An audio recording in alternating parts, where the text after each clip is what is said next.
Liftoff will start in T-minus 10 seconds.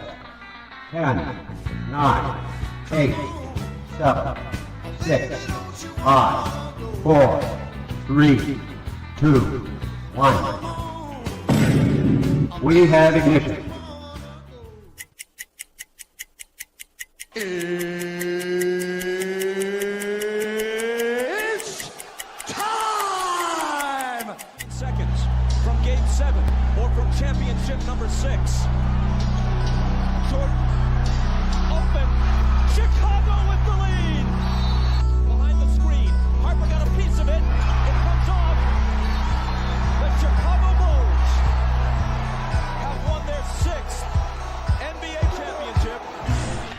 Tying run at second, 2 out, Palmero, over the head of Jenks, Uribe charges, throws, out, and the White Sox have won the World Series. To the far side around the 8-yard line to Hester.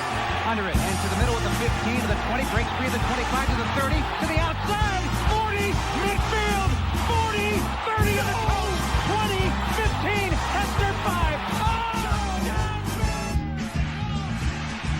For the 3rd time in 6 seasons, it's one goal achieved. The Chicago Blackhawks win the Stanley Cup. A little bouncer slowly toward Bryant. He will glove it through to Rizzo. It's in time, and the Chicago Cubs win the World Series.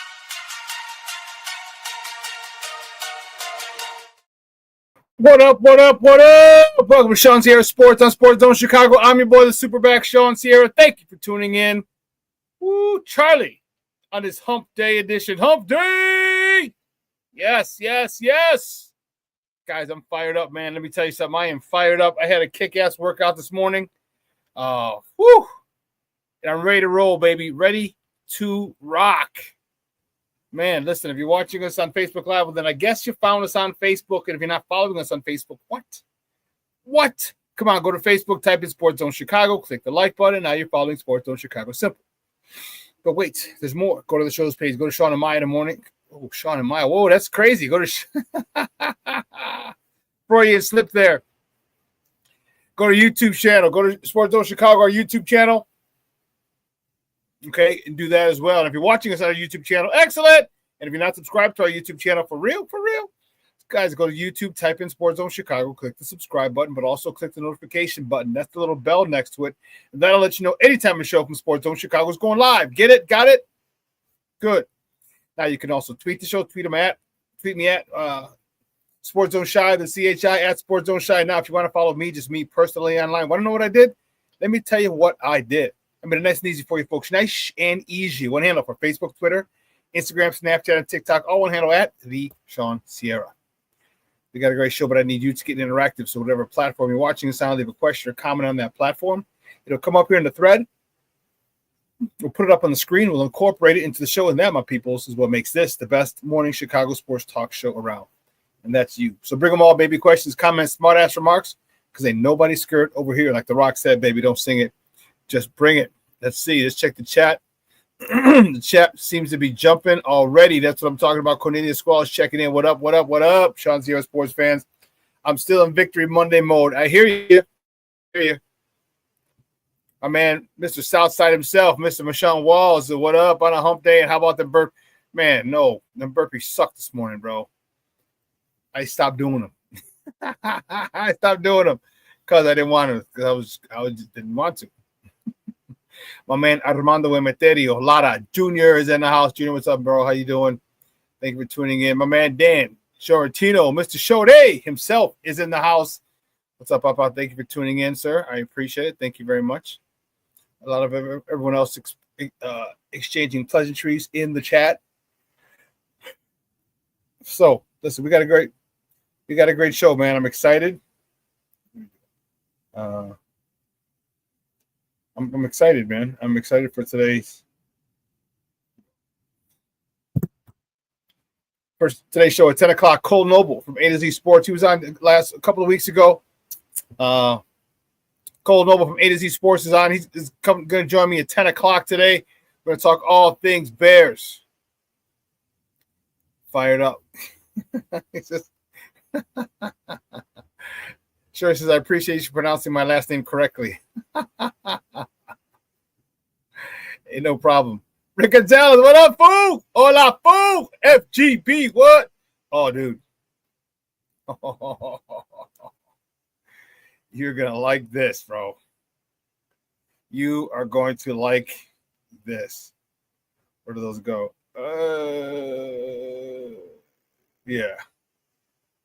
We're getting... So there's a lot more that goes into just a swag store than just saying, okay, boom, here's the link. Wow. This is a wow. But what is this? Okay. So I had talked to my guy, and these hats are going to be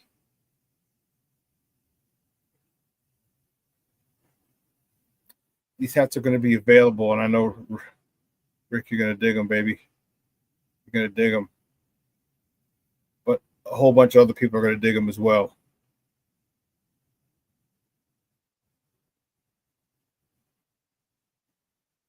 Yeah. We need all those right there. Shish kebab. Oh, you did that already. Okay. Yeah, so we got a lot of cool stuff.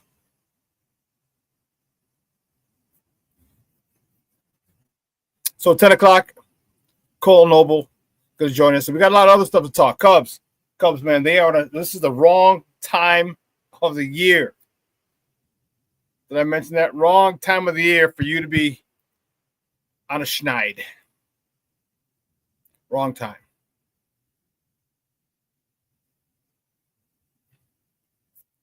Yeah, Shorty, it was. It was pretty cool. But also, we got, where'd you go? Oh. This is coming too. Embroidered hat, as well as Sports Zone Chicago hat embroidered. But yeah, I know this one is going to be, a lot of people are going to like those. Yeah. But I'm excited. We got a lot to talk about. Cubs having an issue. Sox having an issue. It was, let me tell you something. It was frustrating watching that Sox game yesterday. Shane Smith with another great, really, really, really good start, man. And just couldn't get it done. Closers gave it up. Wow. Yeah. So it's going to be, looks like a third consecutive 100-loss season for my White Sox. We're going to talk about that. And then at 10 o'clock, we're going to talk about it with we'll talk about it with Kole Noble. Shish kebab. You know what? I hate to do this. I got to take a quick break. All right, I got to take a quick break. And I'll be back right after that. All right? Keep it locked right here. ShawnSierraSports on Sports Zone Chicago. Hey, it's your boy, the SuperBack, Shawn Sierra, and be sure to follow Sports Zone Chicago on all social media platforms, on Facebook, Instagram, and our Roku channel. You can find us at Sports Zone Chicago, and on Twitter, we are at Sports Zone Shy. Also, be sure to download our mobile app so you can take Sports Zone Chicago with you on the go. Time out. How are you feeling right now? Happy? Excited? Angry? Overwhelmed? One of the best things you can do for your mind health is to name what you're feeling. It can sharpen your awareness and help you talk about your feelings with someone you trust. Here are 3 questions to ask yourself. Where are your thoughts right now? In the past, the present, the future? Do you notice any sensations in your body? Is your heart beating fast? Is there a flutter in your stomach? Or are you fully relaxed? What do you need right now? Time with others? Time to yourself? Remember, There's power in this awareness. So find ways to identify what you're feeling today.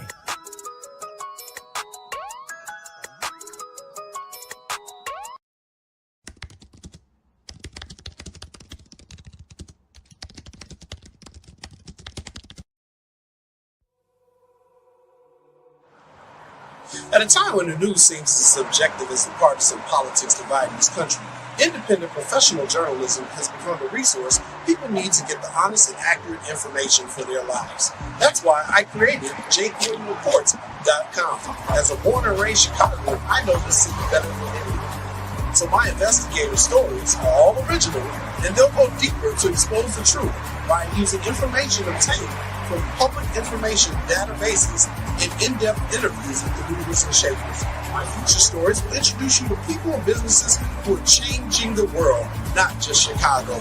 My missing person stories will spotlight those who you don't hear about in the mainstream media, who are often overlooked. If you want to hear my personal views on things around the world, check out my blog site, which is based off of factual information on my life experiences. There's also past episodes of my weekly sports podcast show, What's Up Cuz, that I host with my real-life cousin, Lance Irvin. So if you're looking for all this information and more, check out jcoydenreports.com and follow me on Twitter at jcoyden. Every day, we take steps to keep the people we love safe, but some health risks are easy to miss. Ticks hiding in the yard can spread germs, like the ones that cause Lyme disease. Mice searching for food can spread bacteria that makes us sick. Mosquitoes lay eggs in standing water and can spread West Nile virus and more. Cockroaches are drawn to water in the home, leaving behind allergens that can trigger asthma attacks. Common pests can threaten our health. Learn how to protect your family at pestworld.org.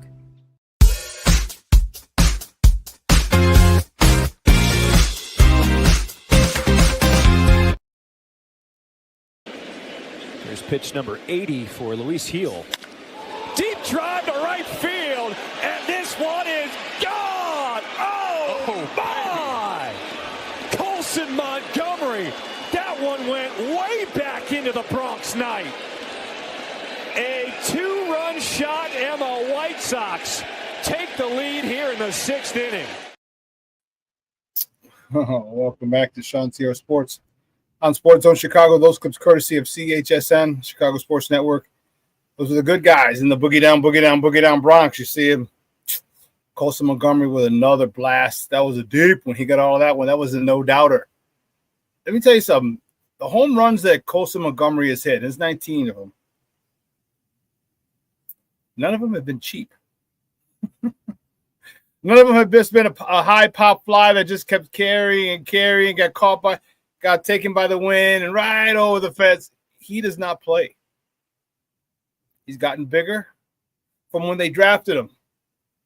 He's been lifting weights. I don't know how much weight, how often he lifts weights, but he's just growing into his body. All right, they drafted him. He was 18 years old. All right, now he's like 22, 23. You just grow into your body. You fill out.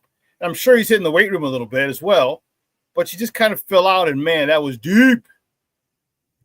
Wow. Yeah.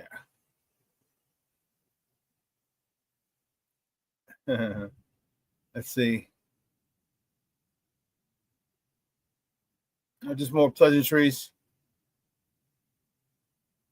Oh, my man, Black Diamond checking in. What's up, Papa? Says, yo, top of the morning game. We got to treat this as a trap game. We should run them out of the Legion Stadium. As you say, Shawn, give your opponent the proper respect, and you will dominate. You're damn right. You're damn right. Okay, this is a team that can. You have to be prepared and understand that they're professionals too. They're professionals too. Prepare. There's a way to prepare. It doesn't matter who you're going against. There's a way you prepare for every game, and that is the standard. Whether the team is 0-5, team's 5-0, team's 4-4, it doesn't matter. You prepare the same way every week for whoever your opponent is, and you give them the utmost respect and realize they can beat you. This is the NFL. You know the old saying, on any given Sunday, So you give them the respect they deserve. Okay, you go at practice full goal like you did last week, and let the chips fall where they may.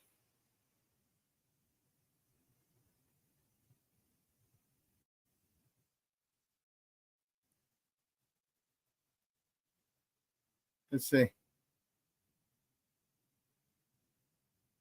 Oh, Black Diamond says, y'all got something in that kid. You must be talking about Coastal Montgomery. Yeah, that kid is, whew. And what was crazy is that I didn't know I didn't know when he was gonna get up, because remember he got drafted in 21, I want to say. All right, and Tim Anderson was still one of the top shortstops in the American League. All right, his batting title, he's hitting 300 at the top of the batting list. Okay, for a couple of years, and you're like, man, where's this kid gonna play? Now with TA leading off, hitting homers, all right, hitting 300, and wow, how fast that changed.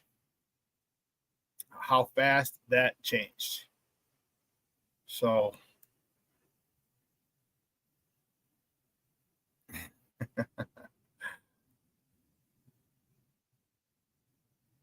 yes, I agree, Black Diamond. Ben needs to be more of a prick than usual. Yeah. All right, because you just can't let everybody rest on their laurels and think because you won one game, now that the way that you prepare can be diminished. The intensity can be decreased. No. If anything more, you should, as a pro and bench, you should salivate. Every time you win, you should be more anxious, more fired up for the next practice, for the next game. Okay? Because you understand, you saw what a good practice turned into. You should want better practices this week. My man King Booker World checking in. What's up, Papa? How are you? Says salute everyone. And Shawn, salute, sir. Thank you so much for tuning in. We appreciate it.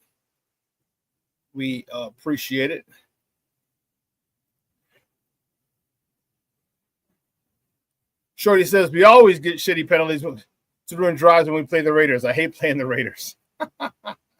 Well, let's not do some dumb shit then. And that's one of the things that we can talk about. There were no pre-snap penalties. Okay, they got that in order. They got up to the line. The way that they were able to get to the line was really, really impressive. It sounds like a silly thing, but just the ability,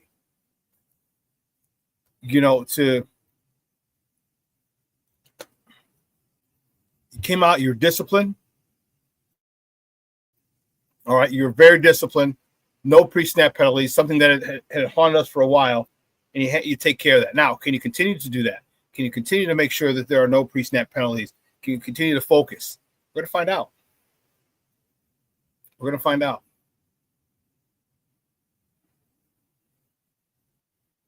What is this? Oh, high current count. King Booker World said, I think Ben has already instilled the quote-unquote on to the next, unquote, mentality. On Bayard's podcast even said, we ain't done shit yet. Yeah, good. And you have to think that way. You have to think that way. You got one win. Excellent. How many teams have one win on the season? You're not special right now. You're not special. And you need to go about securing a second win. Because even if you win next week, how many teams will have 2 wins? How many teams will have 3 wins? Still not special.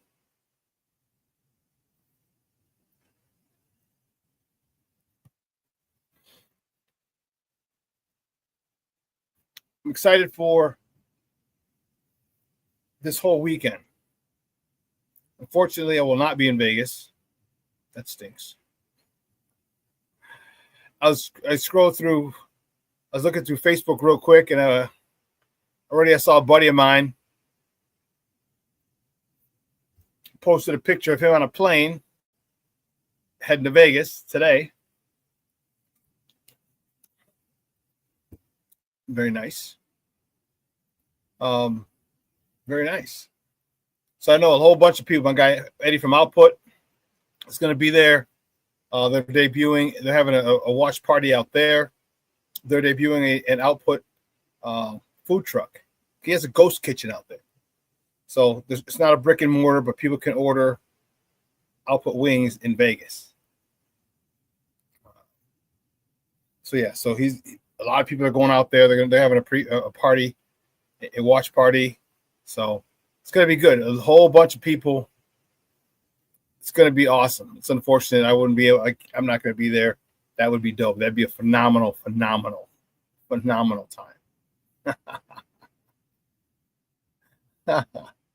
But anyway, let's get back to. Oh snap! It's almost time for us to come up on our second break. Sorry, I had to take a quick break. They're redoing our roofs, all right, the shingles and everything, and our townhome, and this is someone at the door, and I had to go deal with that. So if you hear, they haven't been making any noise right now, but if you hear anything in the background, that's what's going on. They're redoing our roofs, and yeah. So that's kind of a pain in the ass. And they had me go move my car because my car was in the driveway. They need to get it in the driveway so they can throw the shingles off the roof, right into the receptor, big container that they, that you have, big garbage disposal thing. So, yeah. But we're going to take a quick break. And on the other side of the break, listen, we will have top of the morning topics. Because I can't wait to get into some talk, man. Get into some Cubs talk, some Bears, some White Sox talk, some Bears talk, some hockey talk. Old-time hockey. Hockey is back, baby. Connor Bedard looked good. He looked good yesterday. We'll talk about that as well. So we have a lot to get into. All right. So keep it locked right here, folks. ShawnSierraSports on Sports Zone Chicago.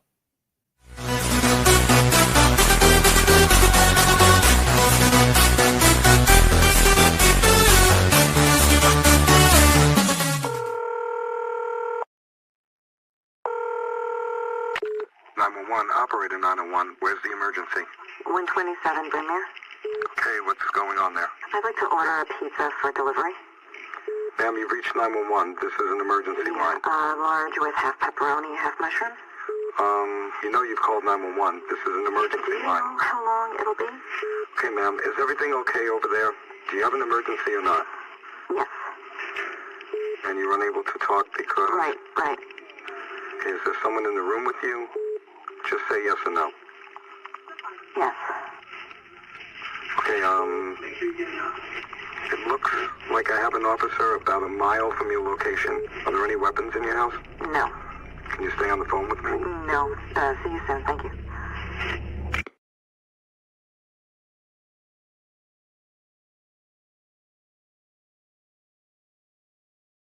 Every day, we take steps to keep the people we love safe, but some health risks are easy to miss. Ticks hiding in the yard can spread germs, like the ones that cause Lyme disease.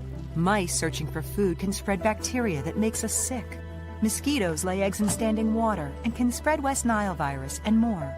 Cockroaches are drawn to water in the home, leaving behind allergens that can trigger asthma attacks. Common pests can threaten our health.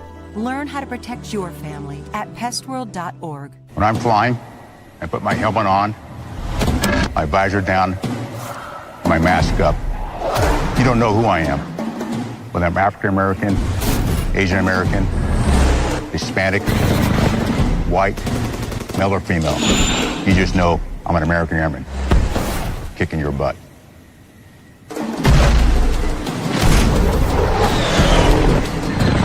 I'm General C.Q. Brown Jr.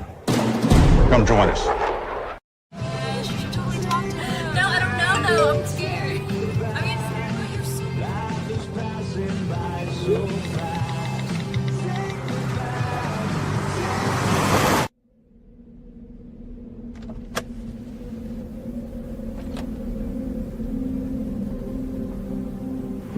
know that you're in my lane? No, not at all. Are you not paying attention? Are you texting? I was just checking in with my mom. I was telling her that I thought we'd be home by 6. It's okay. There's enough time. Just pay attention. I'm not even halfway through my text. There's no way. I'm not even going to look up. My babies are in the car. You have to pay attention. It's just supposed to be a quick text. I'm so sorry.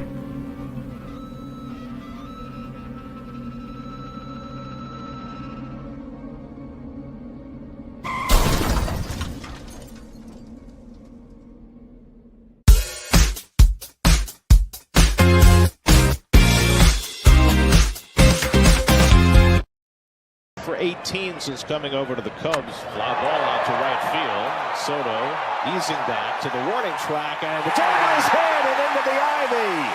2-run score. Santana the second with a double, and the Cubs go in front 2-1. Even with a win, the ball that Juan Soto should have had, and the recent shoddy defense of the New York Mets comes base hit to right field, stole a base, scored a run in the first. Line drive, base hit left field.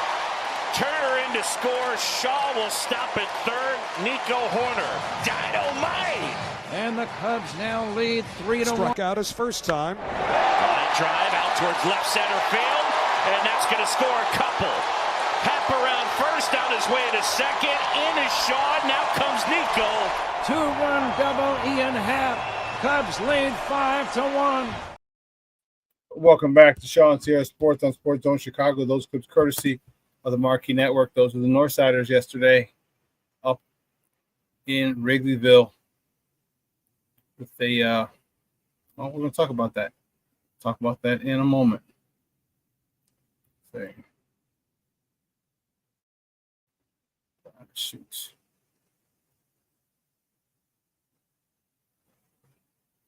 Talk about that in a moment. Let me get this off because, guys, you know how we do. The first segment of every show is called Top of the Morning. She won't come just when you want it.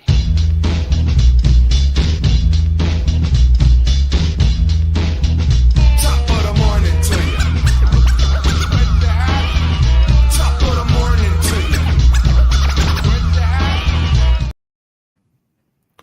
you. Yeah, see, which way do we go? Which way do we go? Which way do we go? Go this way. The Cubs. Sorry, guys. Cubs. They fall to the New York Metropolitans. Both teams are playing in New York, huh? Cubs fall to the Mets at Wrigley 9-7 yesterday. Cade Horton. He started the game and got a no decision. 3 innings, 2 hits, earned a run, 1 strikeout. He left the game early on after the third. We had some reports it was respiratory, but it was his back.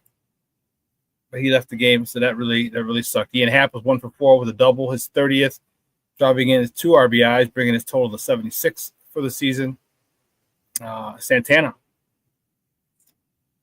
he was 1 for 4 with a double, his 11th, driving in 2 RBIs, his 53rd and 54th of the season. Nico Horner, who's competing for a batting title, was 3 for 5 with an RBI, his 60th of the season. Staying with the Cubs host the Mets again tonight. All right, up on the north side.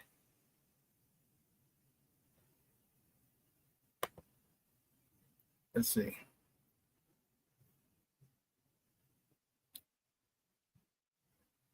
First pitch is at 7:05 p.m. Central. You can catch that game. That's going to be on ESPN, not a Marquee. ESPN, but you can also listen to it locally on 670 a.m., their flagship station, at 670 to score. The probables for today's game for the Mets, Jonah Tong, who's 2-2 with a 5.94 ERA, going up against Matthew Boyd for the Northsiders. He's 13-8 with a 3.20 ERA. Now, the Cubs have lost, 5 in a row, 6 in a row? This is not what they need to be doing right now. Not what they need to be doing right now at all. And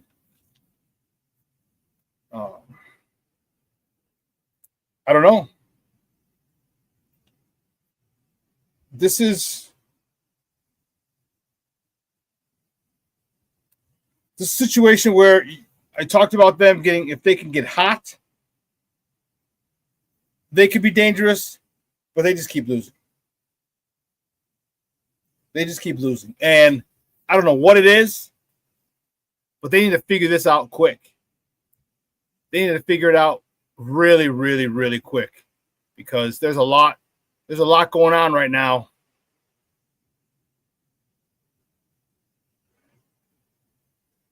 Yeah, there's a lot going on right now, and the Cubs are just not.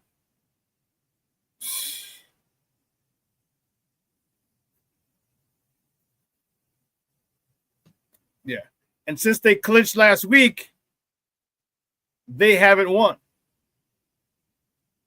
Since the Cubs clinched last week, they haven't won.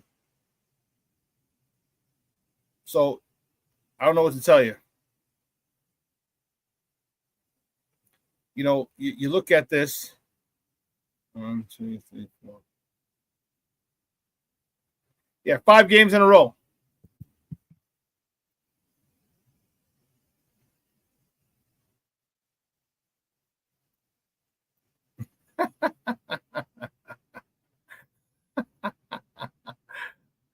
Oh, snap. Here we go. Shawn showing fake concern for the Cubs has quickly become my favorite segment of the day.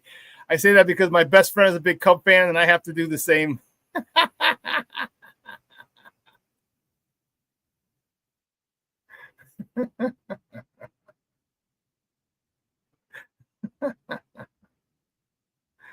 Oh, my goodness. That's awesome. That's awesome. But keeping it moving, the next top of the morning topic. Yeah, this one hurt. This one hurt. Man. The White Sox got walked off in the Bronx last night, 3-2 to the Yankees. Shane Smith got the start, no decision, 5 innings, 5 hits, 1 earned run, 4 walks, 8 punch-outs. Colson Montgomery, you saw in our first commercial break, he was 1 for 4 with that homer, his 19th of the season, driving in his 50th and 51st RBIs of the year. Brooks Baldwin was 1 for 4, driving in 2 runs, his 12th and 13th on the season. That loss takes the White Sox total up to 99 losses this year. For the White Sox to avoid 100 losses, they would have to win the remaining 5 games on the schedule. I don't know about you, but I do not feel very confident in our boys doing that. I don't feel very confident in that at all. So it's inevitable, the 3rd consecutive 100-loss season for this White Sox team. And the crazy part about it is this is an improvement. This is a much better team, much better outlook than last year. Isn't that something? Staying with the White Sox. Next top of the morning topic, the White Sox take on the Yankees again tonight. First pitch at 6:05 p.m. Central. You can catch that game on Chicago Sports Network or listen to it on their flagship station, ESPN 1000. That's 1000 a.m. The probables for tonight's game for the White Sox to be determined. For the Evil Empire, the New York Yankees, Max Fried is on a bump for them. He's 18-5 with a 2.92 ERA. 18-5. God bless it. Whew. Excuse the heck out of me. Wow, that's whew, right where you want to be at this time of year. You know, try and get your 20. I mean, he most likely won't, because there'll be 4 games left after today. So he most likely will not be able to get his 20th, even if they do win, but still. You want to be around the 20-game mark. The problem is that because there's a 5-man rotation now, the amount of times you get to pitch are reduced. Okay, back when I was growing up, back in my day, it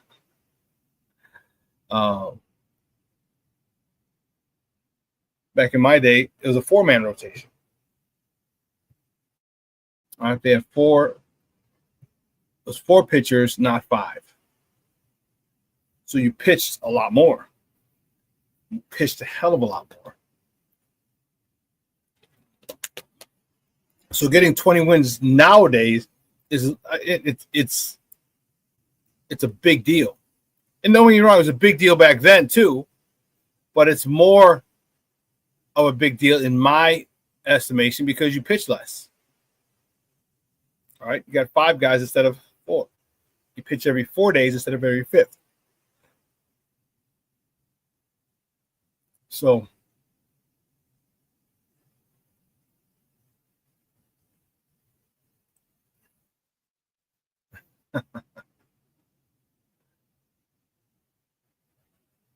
Foster Covers checking in. What's up, Papa? How are you? Thank you for tuning in, sir. I appreciate it.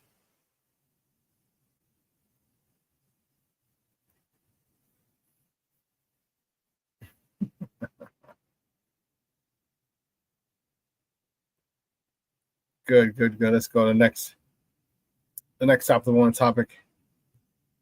Blackhawks. Man, the Blackhawks, they fell in their preseason debut. Tough yesterday. Soderblom, he was between the pipes. He stopped 40 of 43 shots. Connor Bedard, he lit the lamp. A power play goal. His first of the preseason, assisted by Rinzel and Frank Nazar, both of their first assists of the season. Kaiser got the second goal for the Blackhawks, his first of the preseason, obviously. That was assisted by Thompson or someone else too. I think I messed that one up. My apologies. Who was that? Thompson and Lezhonov.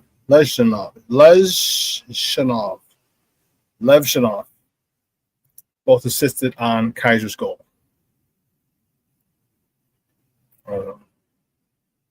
That's tough. That's a tough one.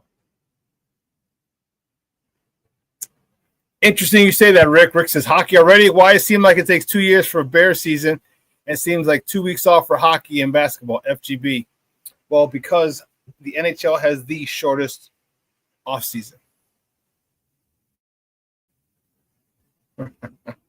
King Bookwell, you're a fool.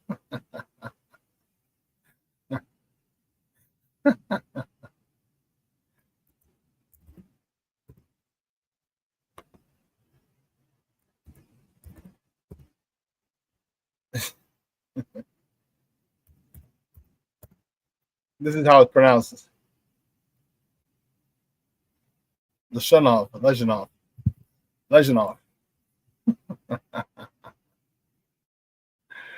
Oh, man.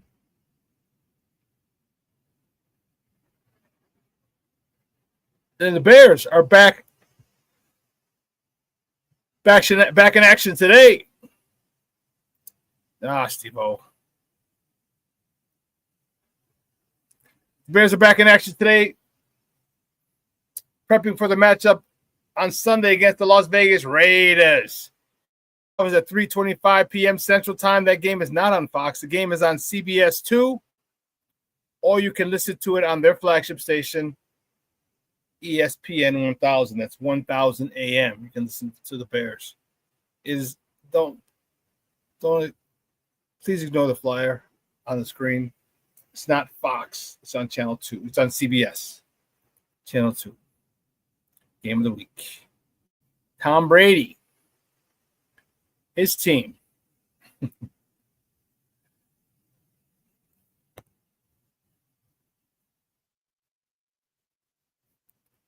I don't know. I like his relationship with Caleb.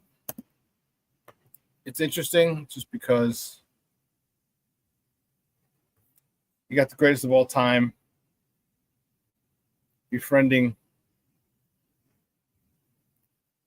the number 1 overall pick. If he can impart one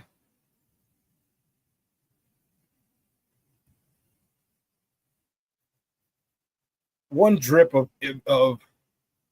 how to play quarterback at a high level, just one nugget. That's what I want to say. One nugget.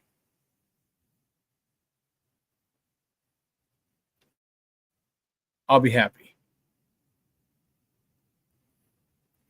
Junior says, I was very happy with the Bears win because I'm in my alma mater group and everybody's a Cowboy fan. 70+ guys and me, the lone Bears fan. Oh, and a chat. That's awesome. That's right, because Junior played down in Mexico. Junior played in Mexico. So, yeah, they're close to Dallas. And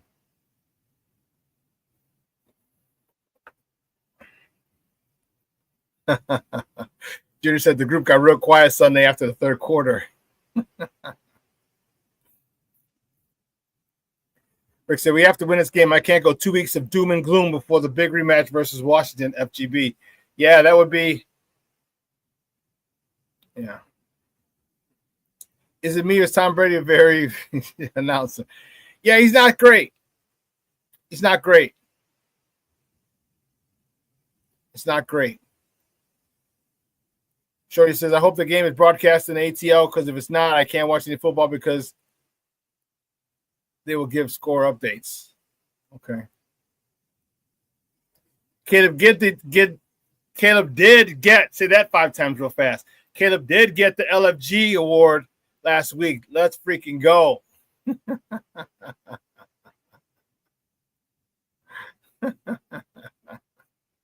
Let's freaking go.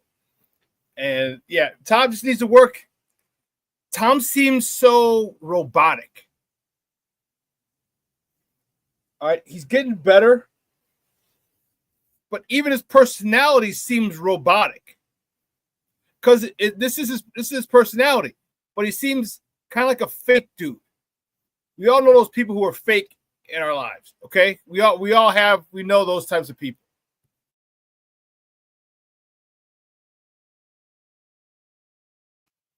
And Tom seems like one of those fake guys. Like a good-looking used car salesman. Just, I don't know. One of the only times I ever saw him, I would say I didn't see him being robotic, was when he was talking to Charles Woodson. Remember they got those two together? And for those of you who don't know, they both went to Michigan. They're at Michigan. They're both Michigan grads. And they went, they were there together. They played together. And they were talking, and Charles Woodson was talking about the tuck rule.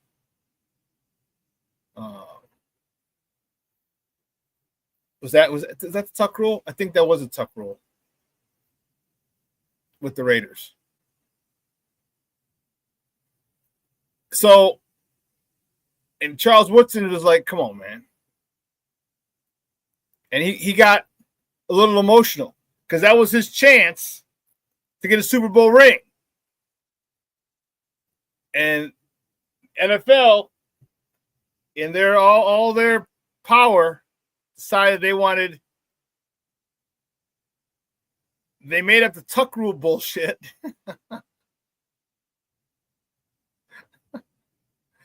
And it robbed the Raiders and Charles Woodson of an opportunity to play in the Super Bowl for the title. And you saw Tom like just so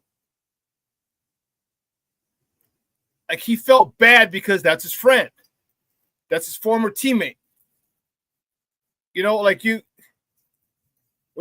you're competing against people, you don't really care. When you have a history with people and they're former friends, former teammates of yours, and you see how it affects someone that you cared about so much, yeah, that showed me Tom was human.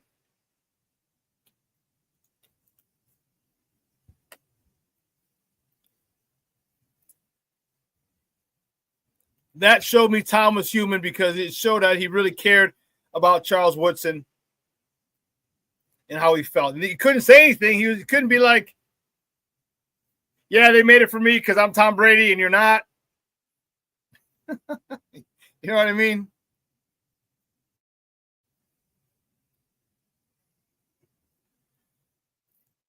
Yeah. Woodson got that Super Bowl win with them assholes up north. FGB, FGB, FGB, FGB.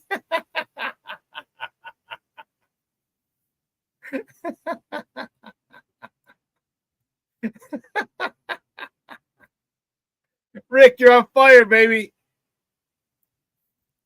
Rick also says Caleb has to be NFC Player of the Week. He better get it, FGB. That would be interesting. That would be interesting. In the first 3 weeks, the Bears will have a hand in NFC Player of the Week. Remember, J.J. McCarthy got it week 1 for his scoring of he's leading the Vikings back in a win over the Bears, scoring 3 touchdowns in the fourth quarter.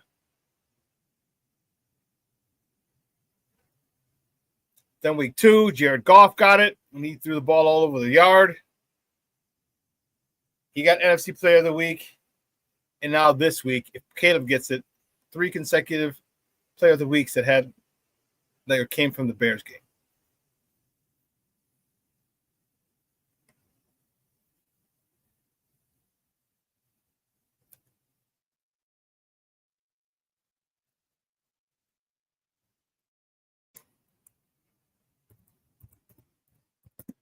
He does deserve it. Who else did well, though? I'm trying to think.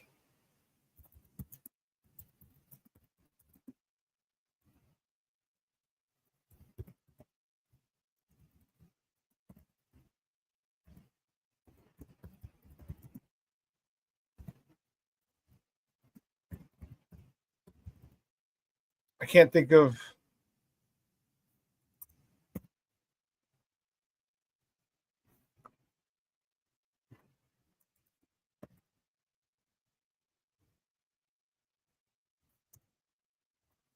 Let me see something.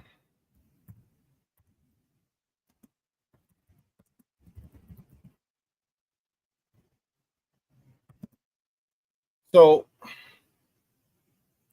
forgot about this. Forgot about that. Where were we at? Shoot, I was looking at this and the Player of the Week. That'd be dope. That'd be real dope if he ends up getting it.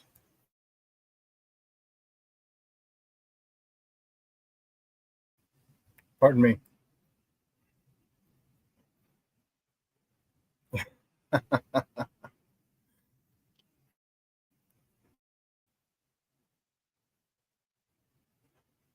Oh, that's who it was. Yeah, Cole, thank you. David Montgomery. He might get 150-something yards on the ground. Yeah.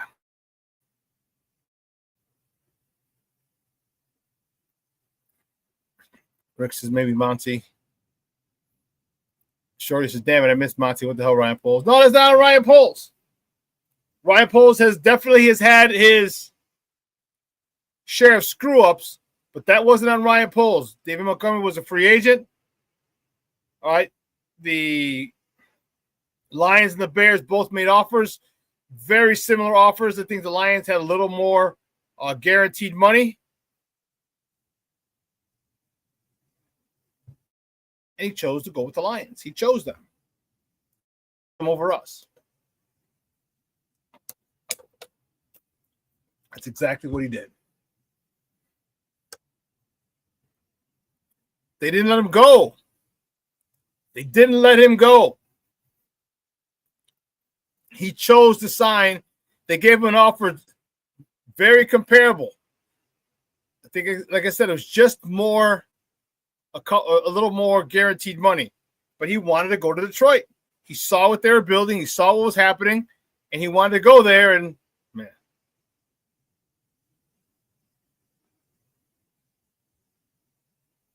Yeah. Book of World. Yeah, Monty wanted to leave. Poles offered him the same amount. He said football wasn't fun here. And it wasn't.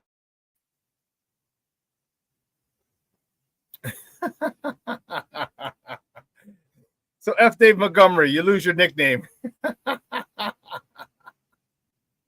Rick, I don't know if I can agree with you more. Can we just cut Rojo? What the hell? We keep a running back just to play special teams, FGB.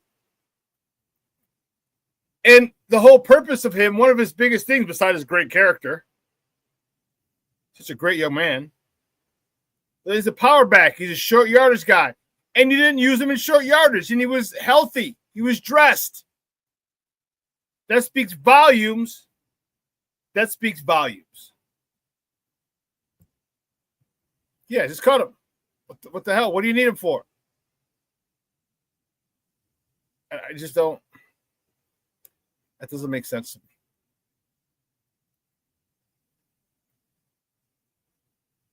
One more top of the morning topic. MLB announced they will use the automated ball and strike system. ABS next season, not Nest.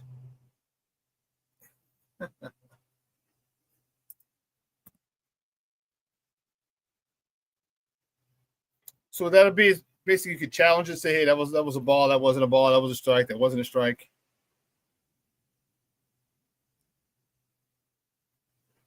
And I don't know if they're going to play it on the big screen or how they're going to do that, but technology's here.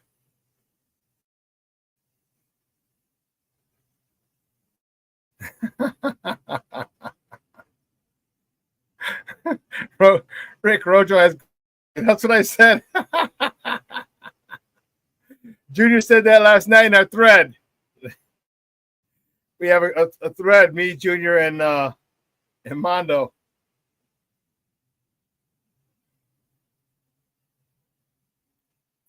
And Junior says, I don't know how number 23, Roshan Johnson, I don't know how number 23 is still on the Bears.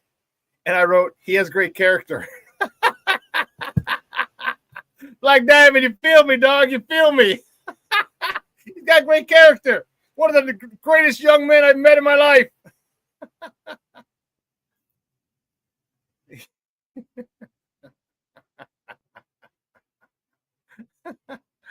King Booker says they can't cut Roshan. They need him to go and talk to the kids at schools because he has great character. Oh, that's awesome.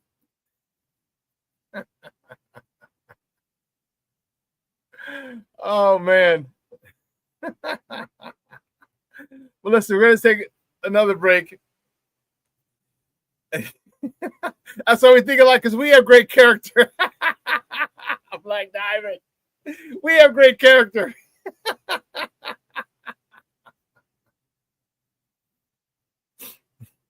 Junior, you're right. Junior says to me, when you underperform, you don't have a name. You just have a jersey number. I couldn't agree more. If you're a kicker, you never get a name. You just kicker. I don't call you by a number. Just kicker. So I have a kid from Curie, Dominic Kozlowski.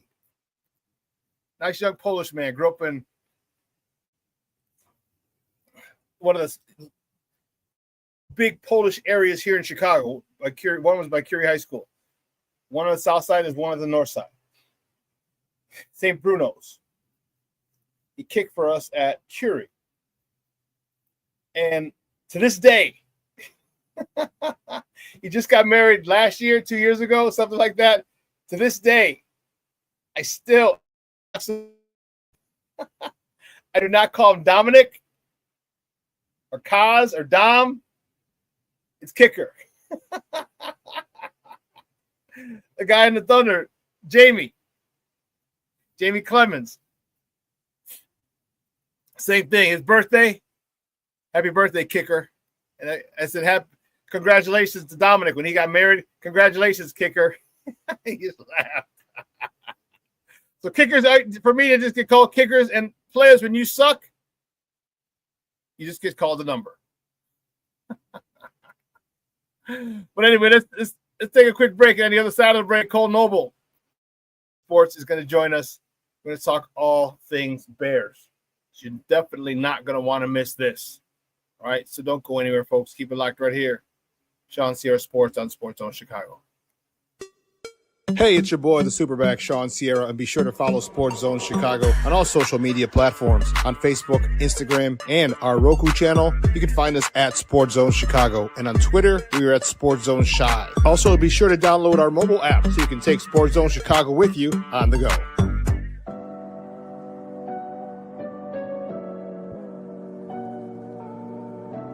How do you take care of your mind health? For my mental health, I meditate in the mornings. I have my dogs. They're the best. I just find ways that help me just relax. Finding things that make me happy, like being close to my family. I meditate a lot and read books. I have hobbies outside of the game. I'm able to switch off. I'm able to turn my brain off from the game of basketball. Your mind health matters. Your mind health matters.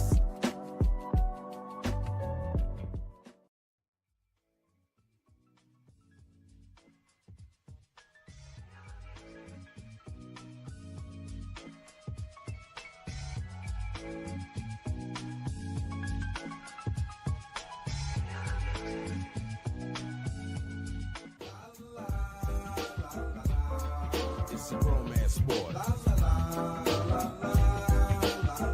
What? It's a romance sport like that. Your Marine Corps' way of life is to defend the American way of life.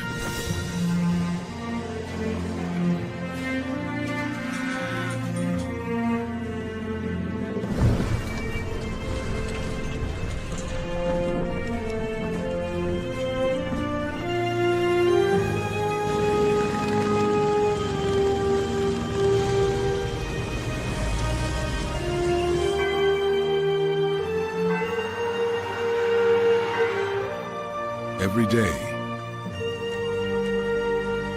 no matter where we serve, we take a stand for our nation, for each other, for us all.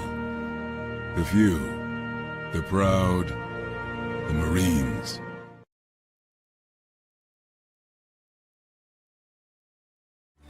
Every body in a work zone is someone's somebody. This is my mom. She works for KDOT. This is my dad. This is my mom.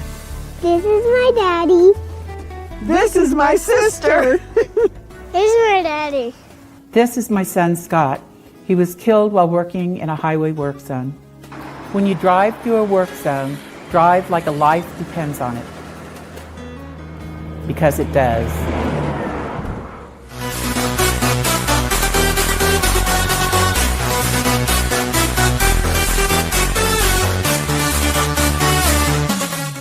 What was it like for you to have your vision, everything that you've been trying to get engineered here, materialize on the field? Yeah, no, I mean, listen, the first 2 weeks have not gone the way we wanted to. And, you know, it's early, and but we got to get the issues fixed. And I thought the guys were committed to that here this week. And we had a good week of preparation, and they came out and they played inspired football today. And so good things happen when you're playing hard, you're playing physical, and you're playing for the guy next to you. And I thought that's what happened here today. What was the kind of thought process of putting that play in, especially running at that particular time right after Caleb throws a touchdown? Yeah, we have gadgets up every week. I give the staff a lot of credit. They're going through and they're watching the tape and finding out things that may or may not fit. From whether it was Dallas this year or some of the stuff we're watching of Chicago's defense from yesteryear. So that was really a staff find, and like I said, we worked it all week and felt really comfortable calling it this week. Welcome back to ShawnSierraSports on Sports Zone Chicago. Those clips courtesy of the Chicago Bears. That's the man, $13 million grand. That's our head coach, Ben Johnson, post-game. He's talking about when to run certain plays and things like that. Let's welcome our next guest. My next guest has been on here a few times. He works for A to Z Sports. He covers the Bears for them. You can find him on Twitter at ATOZ, A to Z _Schlaw. Let's welcome back to ShawnSierraSports, Kole Noble. Kole, what's up, Papa? How are you? Good morning. Good morning, Shawn. How about them Bears? How about them Bears? How about them Cowgirls? Man, the Bears did them, boy. I'm telling you. I was Yeah. thinking that. I was yelling at the bar because at the bar I was at, it was hilarious. So there was my buddy had a viewing party. Like I had a viewing party the week before. My buddy had a viewing party Sunday, and it was at another friend's bar. And there was a big group of Cowboy fans in there celebrating his birthday. Oh man, I lit into him. I was just a jagbag. I wasn't even drinking. I wasn't drinking until after the game. During the game, I wasn't drinking. Yeah. I just laid into him. I was just a total jagbag. I can completely admit it. Yeah, I go to some friends to a brewery, and they do trivia every Tuesday. And the bartender, I guess, at the brewery is a Bears fan. The last 2 weeks, or his first 2 weeks of the season, it was tough. It was like, oh, tough loss. And then last night, the bartender wasn't there, so I was like, hopefully they're out celebrating and not working on a Tuesday, because I was really excited to be like, let's go Bears. But they weren't there last night. Yeah, well, listen, it was a great win. All right, it was a great win, and I talked about it on Monday, and I was like, look, I understand it was the Dallas Cowboys, not the number one ranked defense in the world, but a W is a W. This isn't college football, okay? Style points don't matter. You get the W, you win by 1, you win by 50, it doesn't matter. We're not going to drop any AP poll, okay? So talk to me about your thoughts, first of all, about the win, just in general, but then how they were able to stave off the Cowboys, because Cowboys wanted to make a run late, but the Bears just wouldn't let them. Yeah, I think it starts a week from today, actually, that Wednesday, where Ben Johnson came out, sent that message before practice that they're not practicing like a championship caliber team. We heard Caleb after practice saying it was a much more focused group that day. Declan Doyle said the same thing on Thursday, and then they come out on Sunday, and they're just playing for the guy next to each other, is what Ben Johnson basically said. Like, they looked like they were playing for each other. Tyreek Stevenson pretty much got the game started, running down Javonte Williams, because if he doesn't get that turnover and the Cowboys score there, I think you see all the energy just get depleted on that sideline. And it even felt like on that run, like when Javonte broke off that run, I was sitting there, I was like, here we go again. And I feel like a lot of people in the press box were feeling the same way. I was watching at home, but that's the way I felt. And I was like, here we go again. And then Tyreek gets that fumble, strips it out of his hand, and then, off to the races from that point. So I think it was just, the energy was there this time. And I want to see, another opportunity. I don't know if it'll be this week against the Raiders, but at some point this team's going to get down, and I want to see how they respond. But it was great to see them start out quick and be able to carry that momentum through all 4 quarters. He deboed it from him. Yeah. He just took it like he's like, this is my ball, punk. I was doing that on Monday. This is my ball, punk. And it was a phenomenal play. And I've often wondered why more people don't do that, especially when you got the guy from behind. If you lift up his elbow and twist his arm back, like your shoulder doesn't go that way. So to get the ball out, to rip it out that way, would be pretty easy. Just biology, your arm just doesn't do that. Your arm's not ready. Kinesiology, your arm isn't meant to go back this way. All right. So if you pull that wrist back, that ball's going to come out. And that was one of the things I used to teach my kids when I was a defensive coordinator. If you got him, pull that arm back. Okay, so and he's going to let go of the ball. Phenomenal play. It turned the tide of the game because you're right. You said it. If Dallas goes in first, it's probably a whole different ball. Uncle Mo goes on the side of Dallas. Okay, and who knows what they could have done. Unfortunately for Dallas, the CeeDee Lamb injury really, really affected him. All right. Yeah, that helped a lot. It was his fault. He shouldn't have stiff-armed Noah Sewell like that. Of course, I'm joking, but speaking of Noah Sewell, talk to me about how well he's played this year, absence of TJ Edwards. Because let me hear what you think about the way Noah Sewell has played in TJ Edwards' absence. Yeah, I know it was before the game. I think it was maybe when Ben Johnson talked Friday and was kind of talking about the injuries at linebacker and corner, and was talking about, Tyreek's got to turn the page. But he said Noah Sewell is like the epitome of a linebacker, like the old school.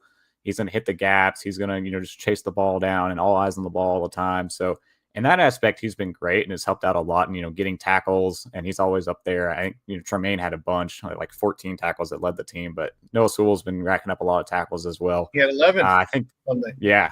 And I think the coverage is still a little bit where he's falling behind. And, we knew that, in his game, he's not the best coverage linebacker compared to TJ Edwards. So I think it'll be interesting once TJ comes back, if it's week 4 or if it's week 6 against the Commanders after the bye week. But when TJ gets back on the field, how they work in all 3 guys into the defense will be interesting to see. Because I think maybe they try to do one less defensive back maybe, and try to really, use the linebackers to blitz the quarterback, use the linebackers to stop the run, and, help out, a depleted defensive back room, and maybe take a defensive back off the field and, majority of the situations. But right now, what we're seeing out of Noah Sewell is a guy who's flying over the ball all after the football, in the run game, and just the coverage needs to pick up a little bit more. But I think he's been playing really well, and TJ coming back is going to be a big boost in that coverage department. Noah Sewell is a guy that I was a big fan of at Oregon. His senior year, his last year there, his stock dropped because they had a coaching change. All right, and he wasn't as productive as he was his junior year. His junior year, he was, if I'm not mistaken, he was up for the Butkus Award. He was one of the best linebackers in the country. And so the Bears saw that, and they drafted him a couple of seasons ago, but he's always been hurt. And he finally got a chance this year to, 1, stay healthy, but 2, to show what he can do. And I was a fan of his, and I'm really happy for him that he's cashed in on it, because he is – you're right, Cole. He's flying all over the place. All right, he's always around the ball, always in there, and as evidenced by his 11 tackles. This past week, the dude is really, really, really making the most of his opportunity, and he's going to make it very difficult when TJ Edwards is going to get the job back because he's signed. So it's sorry, homie, but he might cause TJ Edwards to lose snaps, and that. And again, not that TJ Edwards has played bad. I like TJ. I'm a big fan of his. But you got a younger guy in there who's playing, and I just love that competition, because if something happens, or you can rotate. TJ Edwards is tired, he gets hurt again. You throw this guy in, and you know that the quality of play at that linebacker position does not dip at all. Right. Yeah, and even TJ Edwards, he's a guy that's been top 10 in tackles. Every year he's been in Chicago. Yes, so he has. He's still a really good ball player, and can really fill in that same role that Noah Sewell is playing. And then, the coverage aspect. And yeah, they're going to rotate these guys. I think that was the plan going into it before TJ Edwards got hurt, was rotating those 3 and, trying to keep all 3 guys fresh and all 3 guys producing. And, Dennis Allen's been doing a good job mixing both of them up, because we know Tremaine Edmonds is great in coverage, but they're both, looking good against, when it comes to getting after the run game. I want to see some more. I know Dennis Allen's trying to manipulate some pressures a little bit, but maybe I want to see like some TJ Edwards or Tremaine Edmonds getting after the quarterback a little bit more too. But it's gonna be exciting once all 3 of those guys are on the field and mixing in. Secondary, Quan Brisker came. He was bringing it. He was bringing it. Talk to me about how you him talking trash on social media, or not talking trash, but I don't know if you saw him on Twitter during the week, but he was like, "Use me." Like replying to a guy about not putting him down the box. He was like, "Use me," and I was like, "Yeah, use him." Talk to me about Kwani B himself and his physical style of play, and how that really set the tone for the Bears on Sunday. Yeah, Brisker he's the energy. You talked about all the players, like Byard, especially during training camp when he got back on the field, they're like, you feel it. And Dennis Allen Ben Johnson said the same thing, like you feel it when Brisker's on the field. And it took a little bit to get him going, and it's the same thing with Brisker. Once they get Brisker and Gordon out there at the same time, and they're kind of like going to be playing the same position, just on opposite ends of the field, like moving down into the box, fitting in, some of those run fits on the outside, and, laying some big hits, whether it's screens or bubbles, like making some negative plays. That's where those guys are really going to shine. And they're just missing that on the other side of the field. But Brisker's certainly brought the energy, because I think he had like 9 pass rush snaps after having, less than 5, I believe it was, or 6 the week before. So they're trying to get him down there a little bit more and get after the quarterback too. But yeah, he brings a lot of energy and fire to that defense. And Oh, that's what we saw them overall playing with. Starting with the Tyreek Stevenson play, but the energy was there, and those guys are really bringing it. Defensive line wasn't as active as I would have liked. They did have a couple of sacks, a couple of TFLs. Talk to me about those guys. You had Montez Sweat, Dom Robinson, D-Rob. He ended up with a sack. They just didn't block him on that play. That was one of the easiest plays that you could ever get a sack, but nonetheless, you get a sack. Talk to me about that, about the big boys up front and their pressure all day. Yeah, I think Deo still a little bit. You want to see more out of Deo. Odengbo, he wasn't quite there. He had 3 pressures, but Montez turned it up. I think he certainly got the message. He had 6 pressures and a sack in that game after they called out him not winning his one-on-ones that as they would like. And then Dom Robb, that was his first solo sack since the Bears drafted him. He had a half sack before. That was like his first solo he got to the quarterback. So that was good to see. I wrote about him at the beginning of the year after Austin Booker went down, of how he's a guy that they've really been impressed with, and he's going to really have to step up being, the top rotational guy of that defensive line, especially on the edge. So it was good to see him have that moment against the Cowboys. Tremaine Edmonds he got the 3rd sack too. So he got in there and got a sack. But yeah, Sweat stepped up big time. I think Grady Jarrett, he looked a little bit healthier compared to the Detroit game. I don't know because that was a late decision of making him ready to go in week 2. So week 3, that knee injury looked to be not as limiting as it was the game before. So Grady Jarrett was smack talking against the center. We saw Shamar Turner. He mixed in a little bit. He played 13 pass rush snaps, but we got the 2nd round pick at least active and on the field. I don't know if you saw the play where Shamar Turner was barking at the offensive lineman, but he brings some energy too. He was literally straight up barking at the guy standing right in front of him after a play. I'm happy after the bye week. A lot of people forget too, we're getting Austin Booker back. Hopefully, if it's in week 6, maybe he might need a little bit more, but that IR designation opens after the bye week, I believe. Or maybe it's after the 4th game, but either way. It's after the 4th game, so he's got to miss 4 games, and he hasn't played all year. So yeah. So when he gets back, he'll bring some juice too, because he looked pretty good in the preseason. I was very happy they got Shamar Turner in there. He's a guy that I think can benefit a lot from Grady Jarrett because they're both similar type players. They're both nasty. They're both loud. They're both obnoxious. They're both rambunctious. I really like that. And to have a guy like Shamar Turner be under the wing of a guy like Grady Jarrett for a year or two, I think can really, really, really help his development. Excuse me. I think certain players gravitate toward certain players. And I hope that Shamar Turner has gravitated toward Grady Jarrett or vice versa, because they are both the same type of player. All right. They are both relentless. They both have a motor that doesn't stop. And Grady Jarrett has been a productive member of the Falcons for 9 years. All right. He's been one of the stud defensive tackles in the NFL. And to pass that knowledge on to our rookie and hope he picks up these things does nothing but wonders for this Bear team in the future moving forward, and Shamar Turner's development. How awesome would that be if this guy turns into another Grady Jarrett type player?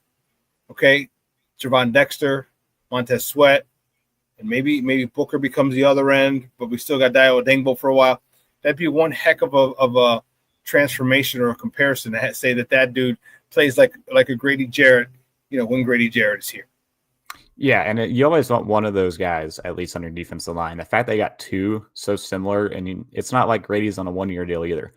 They're going to have Grady for a couple of years, and we'll see how his play diminishes or if they try to get off that contract. But they're at least going to have him for 2 years.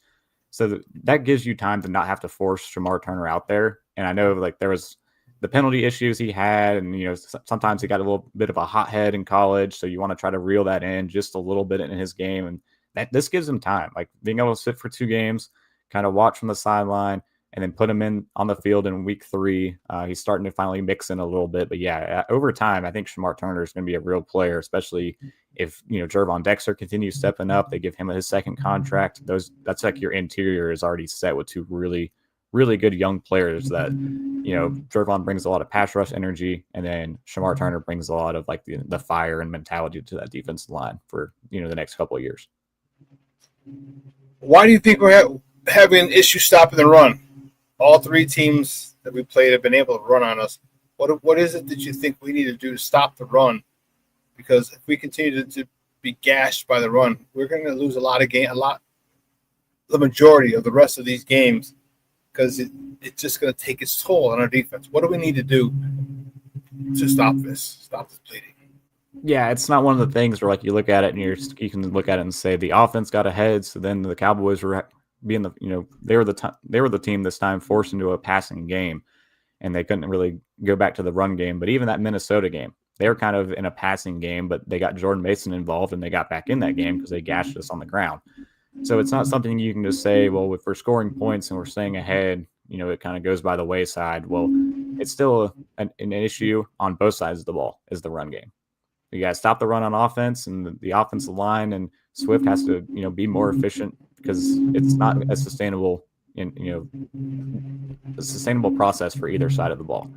And it worked in week 3, but again, that's a bad Cowboys, defense, and then the offense. They kind of just, had their way defensively where they put them in a bad hole to try to work out of. But once we start playing some better teams again, and now I'm not going to discredit the Raiders either. They can be a really good team. This could be the Ashton Jeanty breakout game if they don't protect and do what they need to in the run game, because Ashton Jeanty is still waiting on his big performance. So I don't want to see that this week. I want to see them tighten up those run fits. It's a bad Raiders offensive line. Take advantage of that and try to get some push up front and fill in those holes. Especially on the outside is where they're kind of getting beat as some of the outside runs, like that Javonte Williams. Big carry was an outside play. So they just need to start filling in that. And again, some of the guys coming back, if it's this week or after the bye week, we know how good Kyler Gordon and TJ Edwards can be against the run. That'll help some too. But it's not something they can just say like, I worked in week 3 and we'll just keep doing what we're doing. That's a great point. I definitely don't want an Ashton Jeanty breakout game. Welcome to the NFL game this week. He's been throttled. That's because they can't block. They can't block the run. They can't run block.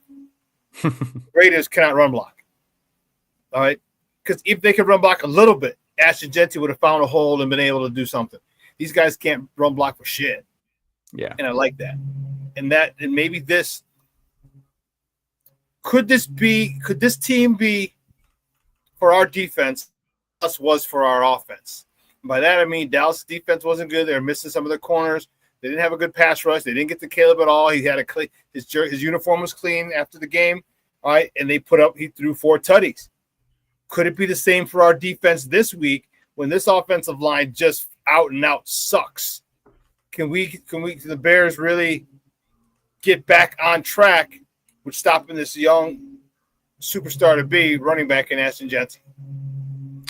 Yeah, this could be, a good opportunity for them. Like you said, it's a good matchup against a bad offense. Trey Tucker was pretty much their entire offense of the Raiders last week. He had 8 for 145 and 3 touchdowns. Woo. So there's still a little bit of some downfield concern with some of these speed guys that could really attack a Noshawn Wright, really attack a Tyreek Stevenson if they let their guard down. So it's on that pass rush. Pass rush hits home, secondary won't get beat deep. It's as simple as that. So it's a good a bad offensive line, and a good matchup for the defensive line to hit home. So if they get after Geno Smith and get some, some sacks and some hits on Geno, they'll knock him out of his game. Because even last week against the Commanders, Geno Smith had a 132 passer rating that I'm looking at, and Geno's a veteran guy. So I don't want this to look like a Raiders team where you're going to try to just, it's the Raiders. We get a good matchup this week. Let's not really overlook or look past. We can look past them and prepare for the bye week. I don't want to say it's a trap game, but this is a game where the Bears got to prove that they can prove how to respond to success, like Ben Johnson said, and still prepare the right way for this team and not overlook them just because you got a big win last week. Because that's how a veteran guy and a veteran coach like Geno Smith and Pete Carroll can take advantage and try to steal one at home in week 4. And that's what I said earlier. And one of my guys in the chat, Black Diamond, he said the same thing. I'll find it for you. But it was what the proper respect they deserve. All right. They are an NFL team. All right. They can beat you. You don't prepare properly. You don't go into the game with the proper mentality. Okay. Diamond says, "The top of the morning, gang." He goes, "We got to treat this as a trap game. We should run them out of Allegiant Stadium, as you say, Shawn. Give your opponent the proper respect, and you will dominate." And that's what we need to do. They get paid just like you do. All right, they're professional football players just like you are, and to do that and remember that and prepare as if they can beat you, is the way to go, because now you're not expecting. Now any cheap shit's not going to get by you because you prepared properly. I think that's important, and I think that's important that those players get that, and Ben understands that, because we can get back to 500. Right. Okay. With a new system, a new coach, new players, you get to 500, you got a break to go into the rest of the season. That'd be a phenomenal way to finish your first 4 games or the first quarter of this 2025 NFL season. Definitely, and they get a long break too. They play Monday night, Week 6 against Washington, and that's a big primetime game that you want to avenge the loss of last year, where the season went haywire after that game, and make it a statement where you come out of the bye and then you're at 3-2, you're above 500. That's a big moment for them. But again, you cannot look past this week, because if you go into the bye week 1-3, then you're in a hole. Then there's a lot of talk of what happens when you lose that game. You start out 1-4 if you lose with the Commanders, so you can't look past week 4. And I thought the message was pretty good. I mean, even what Ben Johnson said in the locker room after the win on Sunday, Kevin Byard is already getting in front of the team. It's like, hey, let's celebrate this, but we got to turn the page. We got to look ahead. Same level of preparation, same level of practice this week against the Raiders. We can't try to get too ahead of ourselves with this. And I read about that aspect exactly this morning, and then looked at it. The last time Chicago won consecutive games was weeks 4 and 6 of last season, and that was almost a full calendar year ago. So this team, it's a big opportunity for them to prove that they learned how to handle success and handle winning games and not getting too hot and in the head that they can overlook an opponent and just think that they're better than everybody else because they beat a bad team. Yeah, I think Ben's going to be on them, because you really haven't done shit. Mm-hmm. You're 1-2. Still a lot to prove. A lot of other people got 1 win. A lot of people got 2 wins. Some people got 3 wins. For them to even for them to even consider taking this team lightly because they won last week is ludicrous to me. And I hope Ben Johnson is as blunt about it as I am. Like, you ain't done shit. Yeah. You won 1 game out of 3. That's only good in baseball, 333. That's all. That's good, not in football. So I think it's if he goes about it that way, which I think he will, just by what we see, his demeanor and just our interaction with him on a daily basis, I think he will. Let's go to the offense. Caleb, talk to me about his performance. How happy were you with it? Do you feel more comfortable with Caleb going forward now after having that good game? Talk to me about give me your assessment of Caleb on Sunday. Yeah, I think that's just maybe what Caleb looks like with a clean line. Crazy, I mean, huh? That was the first game of his career he was not sacked. Yep. And I saw one tweet talking about when he was talking to Tom Brady after doing like the interview, the LFG award he got from Brady. But the tweet was talking about, look how clean that kid's jersey is. When has the number 18 ever looked that clean on Caleb Williams' jersey? It was still white. There was no splotches, no grass stains, nothing on his jersey. And that's the performance that happens when you keep that guy clean. So that's part of it. The other part too, I think it's continued growth, another step forward for Caleb Williams. The Rome Odunze touchdown I wrote about specifically because that was a play he missed to DJ Moore, where DJ knew he had the guy beat in week 1 against the Vikings, threw up the mailbox arm, threw up the mailbox, and then Caleb just missed the throw. Rome Odunze does the same thing, and look what happened. Like, it's a big play touchdown, 1-play drive. They're up 7-0 going into it. So that was growth from Caleb. He was making big throws. That throw to Luther Burden, I think it was right before the half, where he was looking the defender toward DJ and just zipped it right over 2 defenders to Luther Burden, kind of like in the middle. That was a big time throw.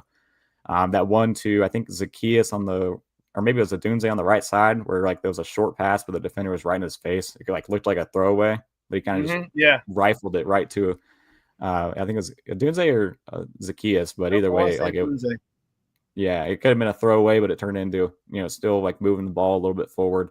So he's making some big throws out there. There's a couple he missed or would have liked back. But for the most part, that he was firing on all cylinders, and it's because there's no negative plays. They're staying ahead of the sticks, and just letting him go out there and just, fire to his reads. And Ben Johnson talked about the best part is even if the one read's not there, he has the ability to now get to a second read or even get out of the pocket, because we saw a little bit of some nifty scrambles in that game as well. I think he's just finally starting to figure it out.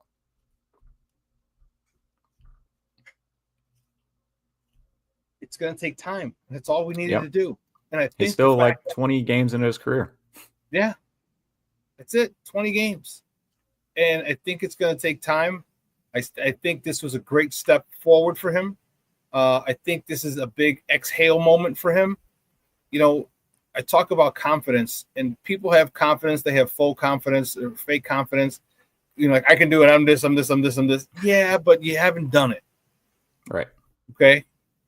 You get real confidence when you do it. And Caleb just did it. All right. Game 1.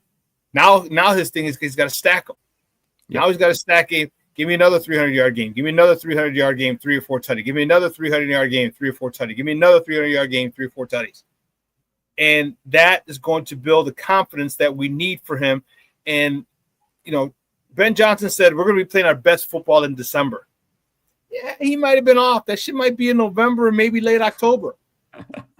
It could, you know what I mean? It could be. And if it is, this Bear team is going to surprise a lot of people. Talk to me about Caleb's ability to spread the ball out. 4 touchdowns, 4 different receivers. Yeah, that was the big thing. Like, he was getting everyone involved, and I think Ben Johnson, going into the game, like, it looked like he wanted the tight ends involved. Colson Loveland ran 3 routes and had 3 targets as like the number 1 read. Like, he wanted to get Colson involved. He had a 31-play shot play and then got hurt, and that was really unfortunate because I thought Loveland was about to be in for a big game the way that first drive was you and me both. And I was like, oh, come on. And then, they couldn't really get Kmet going until like the only target he had was that touchdown. So that was a good one because it was a well-schemed play. He was wide open in the end zone. And the same thing with the DJ touchdown, wide open in the end zone. How many times last year did we see a guy wide open in the end zone and Caleb just didn't see him? That was like another part of like the Caleb growth, is seeing those guys and getting the ball to them. And I think even with Burden played, I think it was 17 snaps or something like that, 15, 17 snaps. And seeing him get that involved, it just shows, I think, more about the game plan and the practice and of Ben Johnson and like the scheme, like scheming his guys. He knows he's not going to have Luther Burden for the 50 snaps he has DJ Moore, but he's making the most of those 17 snaps he has Luther Burden on the field, and drawing up a flea flicker touchdown or just ways like that. He's trying to get everyone involved too. So it goes in hand. Like, they're really doing a good job getting these guys involved in the passing game, and then Caleb's really starting to do a lot better job of finding his guys and hitting those reads when he needs to. Talk about Ben Johnson's ability to scheme. How great do you feel? Well, we are finally never really outcoached. I know Dan Campbell beat our ass last week, okay, but it wasn't because we were out schemed, but our offense. All right, right. When we go into a game, we're equally, if not equally yoked, if not have an advantage with our offensive mind, with our play caller. How refreshing does that feel to you? Because the Bears have never, I can't tell you the last time, if ever, I remember where the Bears had the advantage with the play caller versus their opponent. Yeah, the games they were losing, they were beating themselves on offense. They were having false starts. They were having illegal man downfield. They were having DeAndre Swift run into somebody and immediately fall down 2 yards behind the line of scrimmage, like setting up 2nd and 20s and 3rd and 25. So now they're on the same page themselves. They're not gonna. It's very few teams are gonna out coach Ben Johnson. Like, he was voted like a top 3 play caller in the NFL, and we saw why in that game. So it's something they haven't seen in Chicago in quite a while. So it's definitely refreshing to see. And I think Ben Johnson is diabolical. I think he's calculated. He knows what he's going to be doing every single play. And he's frustrated if he's not getting the maximum effort out of all of his guys on every single play. There's a couple of run plays where they showed Ben Johnson on the sideline. He was just shaking his head. They got 3 yards. He's just shaking his head. He doesn't want 3 yards on that play. So it's every single play is extremely detailed. It's, they're scheming things the right way. The way he talked about that trick play and the staff finding that as an advantage against Eberflus's defense from what he saw the first 2 games and what Eberflus defense, how they played in Chicago. It's the same thing he said about the stumble bump they ran in Detroit against Matt Eberflus. This guy does incredible research. He's incredibly prepared every single week, and it's definitely refreshing to see. I don't know if it's an issue yet. Give me your thoughts on the lack of targets to DJ Moore. DJ Moore he's been second in targets the last 2 weeks. I think he was 7 targets and 5 catches.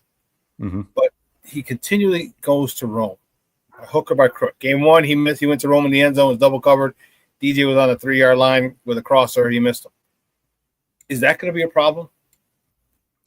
I don't know that it's a problem. I don't want to look too much into the targets per week because I think Ben Johnson kind of said it's going to change, and it depends on practice. It depends on the matchup going into the game. So it's not going to be like a consistent, these guys get 7 targets a game every single week. But it seems like that way with Rome, especially the last few weeks. Rome's been the go-to guy. He forces it to him like Cutler to Marshall. Right. Yeah. I think that it's just Rome is just winning some of those. I haven't looked into DJ's all 22 yet. I know I did last week, and I remember talking about it with you. I was like, DJ's just not getting open. It's like they want to get the ball to him, but it's just, he's not getting there. This tight coverage with DJ Reed on him. So I haven't looked at this game yet. I'll look at it, go through all the DJ routes and see what was working and not working for him. I still want to see more backfield usage. You practice that so much, and the run game struggling so much. I think it adds a different element to the offense if you can get 2 tight ends or even Burden in the field out wide, and then you put DJ in the backfield. I think that's your best 11 on offense. So I want to see some of that as well, and maybe start manufacturing some easy touches for DJ because he's incredible after the catch. That guy's a running back. He is like Deebo Samuel, and that's the way they want to use him, like Caleb said. So try to get some of those manufactured touchers for him. If it's not working with him running routes, start doing easy plays where you get the ball, like some touch passes on jet sweeps, some screens or whatever it needs to be to get DJ the ball and let him work, because I just don't think he's winning on the routes based on what I saw the game before. I find that hard to believe because here's why. He was in Carolina 5 years, had 5,000 yards. He was the only thing they had in Carolina. He didn't have a complimentary receiver. He didn't have a running back. Hell, he didn't even have a quarterback. He had 5 different – I think he had 7 different quarterbacks, 8 different quarterbacks that he played with in Carolina in his 5 years. Everyone, their mama knew who was getting the ball, who the ball was going to in the pass plays, and he still got 5,000. He still averaged 1,000 yards a season in Carolina in 5 seasons. Why can't he – why is he not getting open, or why is Caleb not forcing the ball to him? Because this is our number 1 receiver. They paid this man $111 million. And that's a lot. And if you don't – you never really want to tell the quarterback where to throw the ball, but you're going to have to tell the quarterback where the hell to throw the ball. Like, look, dude, you need to make him your first priority because he's our highest receiver. Do you think that they should or could do that or would do that? Yeah, I think, like I was saying, it just comes down to manufacturing those touches for him. Like, yeah, he's got to win his routes, and Caleb's got to find him when he does. But I just don't know that he's really turned into that kind of player anymore. I think his game's kind of morphed. Like, for whatever reason, after that 2023 year, like, I don't understand why he couldn't be a downfield player anymore. They didn't use him like that last year. They're not really using him like that this year. Like, the amount of times Justin Fields hit DJ Moore deep, they were the best deep, QB wide receiver combo in the NFL. It was automatic. Every time Justin Fields went deep, it was DJ Moore beating a guy deep. And ever since that season, he just hasn't been that guy for some reason. And I don't know, like, it's not scheme because now it's 2 different, style coordinators, 3 technically style coordinators that have called it plays for DJ trying to get him the ball. And I was wondering, hopefully we see like the mix of, manufactured touches plus some deep shots from from Ben Johnson, but Burden seems to be now going into that deep shot role. When they go 2 wide receivers and go heavy, like the play action deep shots of the Ben Johnson offense, Burden's been the guy that's been out there. So I think it's just, I don't know. I don't think they get rid of DJ mid-season if things aren't working out, just because you need as much talent around Caleb as possible. But with how much they're paying him, it is a frustration if we get to the end of the year and DJ Moore finishes 3rd on the team in touches. You got to look at like the cost advantage of that and weigh if that's still something it's worth paying with his contract, or if you want to try another, find another team to pay it. So we'll see what happens toward the end of the year. But right now, I'm not overly concerned about how the touches are kind of looking, because like you said, he's spreading the ball around pretty well. I don't want to get to a point where we're trying to feed one guy in particular.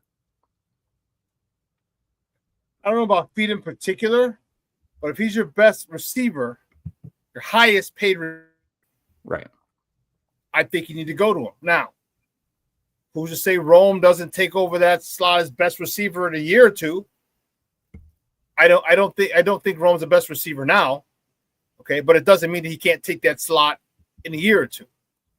Mm-hmm. And I think I have an issue with that, because you have a guy, and I think if you feed DJ, it's only going to help Rome. Yeah, it's only going to help Rome and Luther Burden. And I mean, there's so many weapons now that you got. Like you force feed DJ, and that DJ the next couple games have a couple of 100-yard games. People are like, oh shit, man, now we got to go back to DJ. And then now you have a secondary corner, the number 2 or number 3 corner on Rome, who could legitimately be a number 1 receiver on a lot of other teams. Right. I think it's frustrating, because I have a conspiracy theory on it, and it bothers me, because I like DJ Moore. Yeah. And I think he's the best receiver we had in a long time. And I'm not saying this, not to say that Rome can't be better than DJ. I'm not saying that at all. Mm-hmm. But as of right now, DJ is the best receiver we have. And to not force I think with how good, right? I think with how good Rome's doing, I think the coverage starts to shift a little bit, and that's when we start seeing DJ start getting more opportunities, where they start trying to prioritize stopping Odunze in the passing game. Then we see more sort of signs. That's why I was saying, like, it's more matchup dependent than trying to get him the ball every week just because he's our top guy. But eventually he's going to have one of these breakout games. I don't know if it's going to be this week, but like maybe the Washington game again, because he did good in both games against Washington the last 2 years. What the hell? Dude, he goes crazy. Like, eventually they're going to start not disrespecting DJ Moore defensively, and Ben Johnson's going to make him pay for it. And maybe you're right.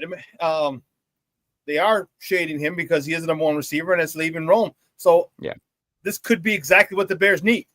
All right, and exactly what they think about. All right, he's the number 1 receiver. We're going to shade him. We're going to throw a double team on him. All right, Rome being another number 1 receiver against a number 2 corner. That's not going to work out pretty well for the number 2 corner.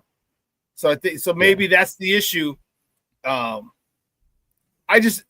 It bugs me because there are times where he was open, and I need him to get the ball. When he's open, his ability to make plays after he has the ball in his hands is awesome.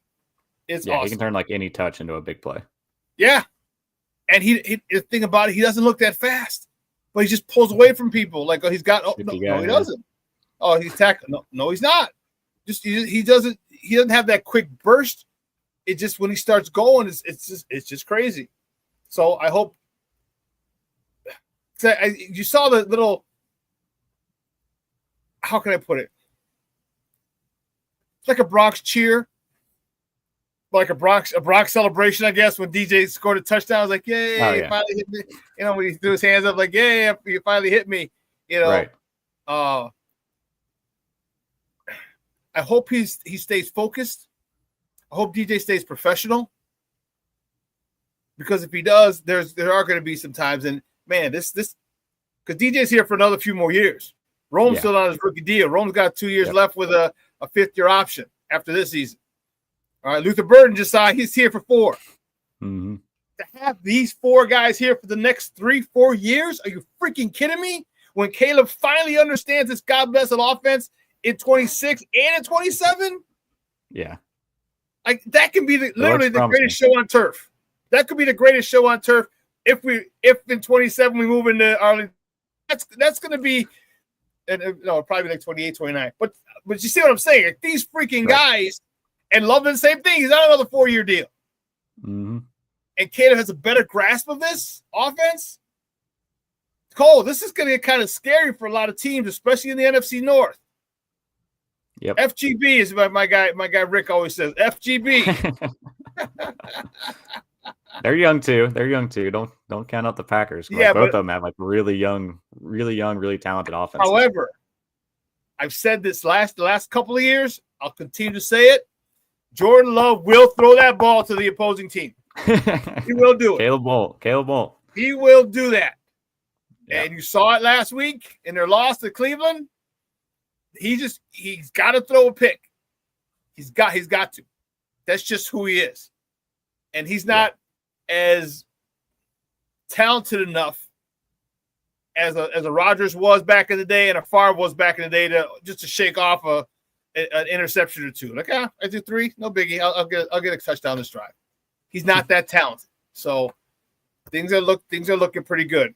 What about the run game, man? We DeAndre Swift, there's a lot of people still calling for another running back. What did you see about DeAndre Swift? What did you see about Kyle Monangai? And what did you not see? And what does that tell you about Roschon Johnson? Yeah, we didn't see Roschon for the second week in a row, so I think he's just out of the equation until we actually see him. And he was dressed. He was dressed. Second week in a row. Monangai had good carries. I thought he was hitting the right holes at the right time, and he was able to put his head down and kind of just push through the hole. That's something that Swift doesn't do. Swift, sees the hole close up and tries to bounce it into another one, and the linebacker was there waiting on him a couple of times. So still some of those inside the tackle things that we're seeing out of DeAndre Swift. But that screen pass, he looked great. He turned that screen pass into like a 60-something yard play. Like he's still explosive. So I understand still wanting to get him the ball. Monangai, that 8-yard loss was crazy. Where like he gained 3 and went back 8. That was I don't know what happened there. I was like hoping. I was like, keep just bounce off of him. But he's getting there. He got a little bit more work in this game. I don't think that they add anybody. I just don't think there's anyone out there to add. You can pay a lot at the deadline and get Alvin Kamara, who is kind of like Swift but better inside the tackles. But at that point, how long is it going to take a new running back to learn this offense? Because look how long it took the running backs and the offensive players that are already here to learn this offense. I don't think you can bring a guy in mid-season and make an impact this year. But it's going to be a situation, again, you look at the end of the year, the cost benefit of DeAndre Swift. How did he look for us this year? How much are we paying him? Is it worth adding someone else in? Is it worth adding someone to add with DeAndre Swift, which should have been the decision going into this year that they add someone with DeAndre Swift? So we'll see. It goes back to what Ben Johnson said about Javonte Williams really frustrated me during the week because he talked about how good of a scouting report Declan Doyle had on him during free agency and going into this week. Because if they had Javonte and Swift, that would have been a good duo. And I talked about him being an option during the offseason. And I didn't even think about the Declan connection of him knowing him from their time in Denver working together. Even though he was working with the tight ends, he still saw him in the building every day and knew what he was about. So that was the one where I heard it this week. I was like, that's the one you missed right there. You could have added him for pretty cheap because Dallas didn't pay that much to get Javonte Williams because it wasn't even running back one money that they gave him. So he's going to be a free agent next year. Some of the guys they talked about on trades are all going to be free agents, like Breece Hall, Kenneth Walker, ETN are all going to be free agents next year. So they'll look into, that room, especially in the offseason. But right now, I think they're just going to keep what they got and, try to manufacture touches because that long drive, the 19-play drive, 11 straight runs, the running backs did awful on that drive. When you look at the stats and the carries they actually had, what were the big plays was the DJ had 7 rushing yards. And then Burden on 3rd and 4 had a 7-yard carry to keep the drive alive. Those are the runs that were actually impressive on that one. So more of that, again, like I said, more of DJ at running back potentially helps out a little bit. But I don't think you see any big changes personnel wise added to the room because it would take a new guy a lot of time to learn the offense Ben's putting in. Yeah, I'm done with DJ in the backfield. I don't want to see his ass back there. No. You're already out on it? Yeah, I'm out. All right. If he's in the backfield, he better not be carrying that God blessed ball. Get him out of the linebacker. All right, get him an arrow route, get him a swing route, get him a wheel route, get him something to put that linebacker in conflict. Just don't hand him the ball. I don't need that. I don't need that. I don't want to see it. I just think that there's a lot more ways to use DJ Moore. If you want to give him the ball, get him in motion, give him a jet sweep. But man, I'm not. No, I'm done with that. That's nonsense, and I am completely out on it. Braxton Jones. All right, talk to me. There's a lot of talk about him. All right, talk to me about your assessment of him in this game. He obviously no sacks for Caleb, so that means Braxton Jones played well. Didn't hear his name called, which is always a great sign. Talk to me about Braxton Jones. Is he finally getting into football shape and maybe a little strength since last year in his surgery? I think that's what it was, because when you listen to Dan Rochar talked about him last week, Ben Johnson talked about him last week as well, and both of them said the same kind of review, is that he hasn't played 4 quarters and that he's fallen off in the second half, and they think it was more to do with the wear and tear of the game and getting back into the swing of things, like you said, of missing that much time from football. And yeah, he didn't give up a pressure, didn't give up a sack or a hurry, like they were saying there. So that was tremendous to see. I know Ben, when they asked about Braxton, he immediately, just because this is how Ben's wired, went to the run game, and he was like, "Yeah, he did a good job keeping everybody clean, but the run game, I think we could pick up the run game." I lumped the whole offensive line into that. That's just nitpicky Ben Johnson trying to find ways to get better and improve every single game, and looking at what didn't work versus what did. But Braxton looked really good in pass protection, and I specifically wrote about him earlier in the week and how good he looked, because that was a big thing that they wanted to see, was him play for 4 quarters. I didn't know if that didn't seem like, when they were talking about him not playing good for 4 quarters, it wasn't quite like a threat of do this or we're going to pull you out, but it was more of a push. Let's see it for 4 quarters. And if we don't see it this game in week 4, then we make a move at the bye week. But he took that message to heart, and he played good for 4 quarters, protected Caleb, and it was encouraging to see. And if we see it more and more from him, that'd be great. And then we'll see how he bounces back in the second game against the Raiders, because if they start moving Max Crosby around, it'll be a tough guy to go up against. But I think they try to keep him on that right side against Darnell, so this would be a big matchup for Darnell against Max Crosby. I think you're right, and it's going to definitely a big matchup for him, because Darnell Rice has been inconsistent most of this year. Yeah. Some would even say he's regressed. This would be a great statement game. If you remember 21, I don't know if you're covering football at that point, but dude, the kid from Iowa, the Bears had a guard, James Daniels. Yeah, went to Pittsburgh. He shut down Aaron Donald. Aaron Donald for the Rams. Literally shut him down. His rookie. He was a rookie, and Aaron Donald was Superman, and he shut his ass down. Wow, that was. Maybe this could be one of those days for Darnell Wright, where they have to move him because Max Crosby isn't making any noise, is not really doing anything, isn't being effective because of Darnell Wright. That would be a great comeback game. Caleb had a great comeback game last week. This could be a great comeback game for Darnell Wright to have that matchup with him and him stone him, play in and play out. Yeah, but the big thing with Darnell is if I hear him get another penalty, I'm going to be annoyed, because he had another false start and another illegal man downfield. And otherwise, the offensive line played great with the penalties. But again, he's the reoccurring issue with the penalties. And that's the biggest worry I have with Darnell, because I think he's looked good. Yeah, it's been a little inconsistent, but his good is really, really good when he's good. So yeah, if he can do it for a full 4 quarters this time against a guy like Max Crosby, this could be his come out game as well. That would be great, and that'll that'll alleviate the next question I have. They talk about holding people accountable. Yeah. All right. Ozzy Trapilla was not dressed on Sunday. He's another healthy scratch. Darnell Wright's been having a couple of issues. We talked about the penalties. Is Darnell Wright made the example that they're going to make when you're not doing something, when you're not focused and locked in the way Ben wants you, and uses Ozzy Trapilla, who's only been working at right tackle, and Ben said he's going to get some time. Do they use Darnell Wright as the example of, okay, we're going to bench you just to kind of get the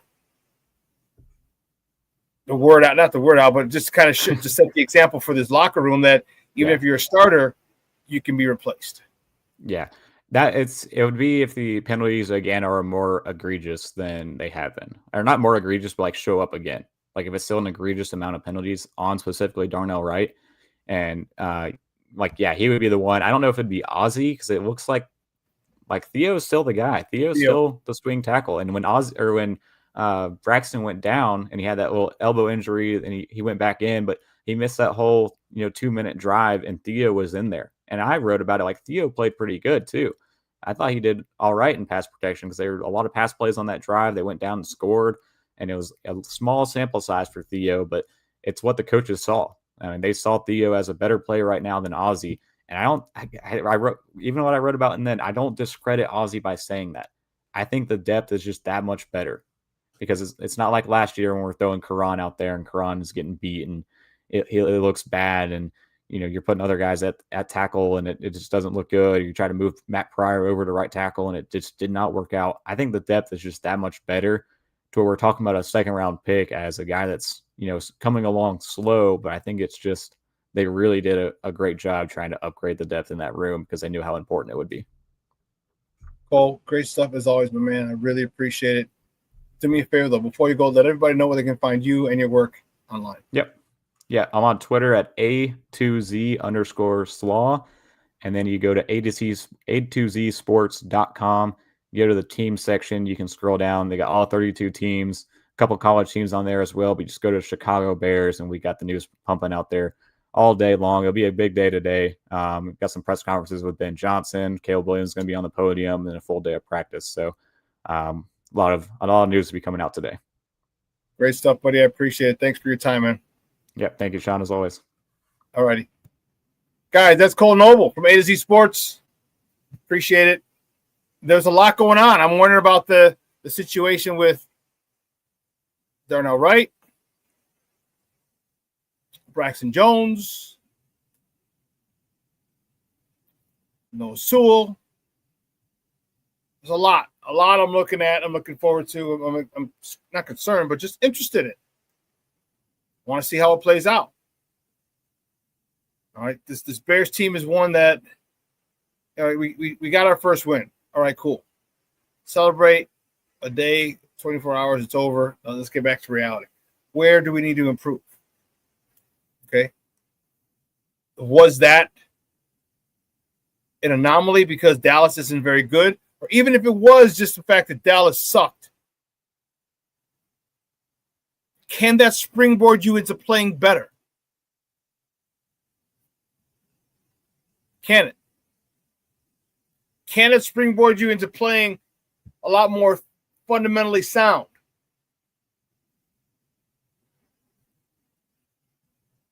I don't know. Is Ben Johnson going to coach them to be more fundamentally sound and to take it up a notch from last week? I don't know, but we will find out on Sunday, 3:25. Guys, 2 hours is coming and gone. I want to thank my man, Cole. Sorry. Kole Noble from A to Z Sports. We're coming out talking all things Bears with us. He's at A to Z Sports. You can check A2Zsports.com. Go to NFL, find the Bears. You'll see his articles. I'm anxious to see how this plays out. I'm fired up. I can't wait until Sunday. Unfortunately, I will not be in Vegas. That stinks. The thing is, I'm going to see a whole bunch of other people on my timeline, posting shots on the way to Vegas. And I even thought about reaching out to, and I still might do it. I might reach out to a travel agent friend of mine. They were putting together they had a package, see if they have anything, and if so, how much is it? Most likely won't take it because it's a flight and hotel. But if it's like, because flights now, let me see, if it's $1,500, there's no way. Because flights were $700, $800, $1,000. Because I saw some, that was the main issue. I looked the other day, but today's Wednesday, so you might have there might be some good flights. I found a space that was rated 8.5. It was downtown. It was $500 for 3 nights, which is doable, mad doable.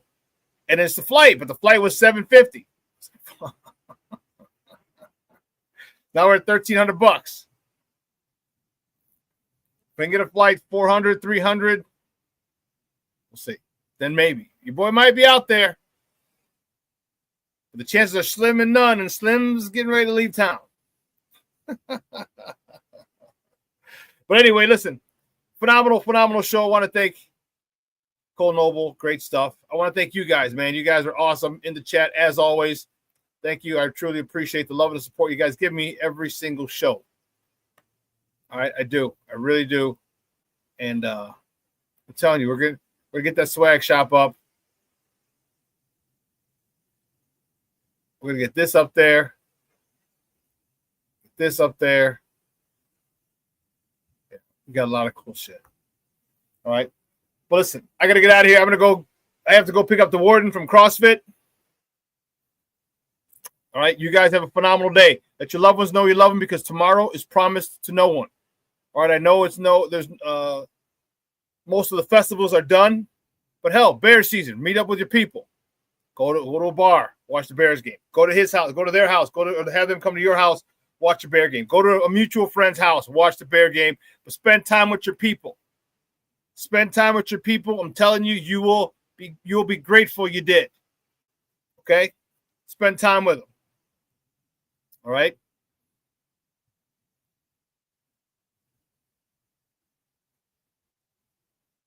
I know my father-in-law wants FGP. Yeah. Oh, doesn't he live up in Wisconsin, Junior? Doesn't he? I think he lives up there, doesn't he?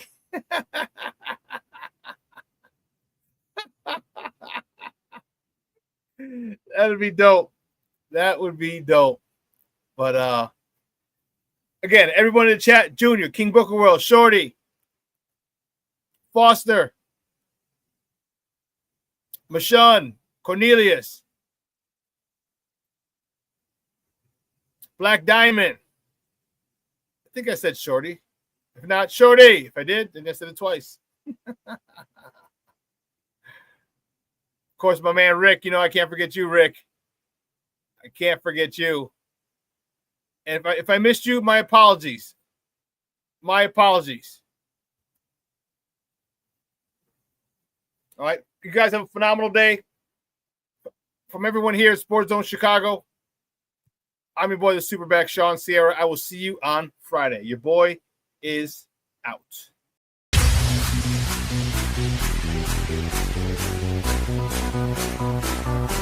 Come on, place the bass. Get back.